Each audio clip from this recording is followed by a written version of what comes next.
तीन तरह का जल शिव को समर्पित होता है और वो तीनों तरह के जल का अलग अलग भाव है हमारा।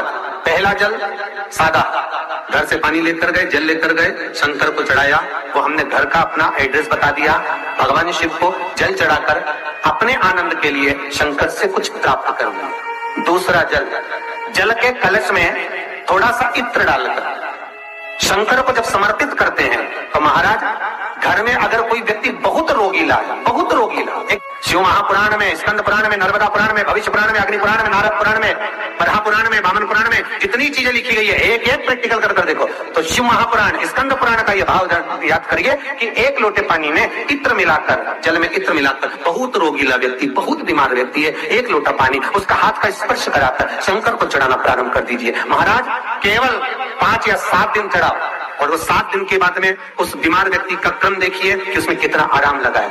औषधि दवाई काम करना प्रारंभ करी कि ना करी, केवल इत्र समर्पित, इत्र का जल। तो पहला जल सादा, दूसरा जल है इत्र का, और महाराज तीसरा जल जो शिव महापुराण के अंतर्गत कहा गया है बेलपत्र का जल।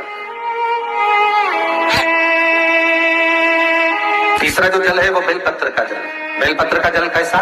तो महाराज शिव महापुराण की कथा कहती है कि जल के पात्र में एक बेलपत्र अंदर डालकर उस जल के पात्र को ले जाकर शिव को समर्पित करना, अर्थात अपनी मन की कामना भगवान शंकर से कह देना, केवल बेलपत्र के माध्यम। बोलना नहीं है हमको, कुछ हमें कुछ कहना नहीं है। 3 तरह का जल का जो व्याख्यान वर्णन किया गया, एक सादा जल जो भगवान को कहा, आपने अपना एड्रेस बता दिया, आपने अपने मन का भाव बता दिया। इत्र का जो जल चढ़ाया गया वो केवल रोग मुक्ति के लिए चढ़ाया गया। और तीसरा बेलपत्र, अगर उस जल में एक बेलपत्र भी पड़ी हुई है और वो बेलपत्र पड़ा हुआ जल आप जिस भाव से चढ़ा रहे हो, जिस कामना से चढ़ा रहे हो, शंकर वो कामना आपकी पूर्ण कर देंगे।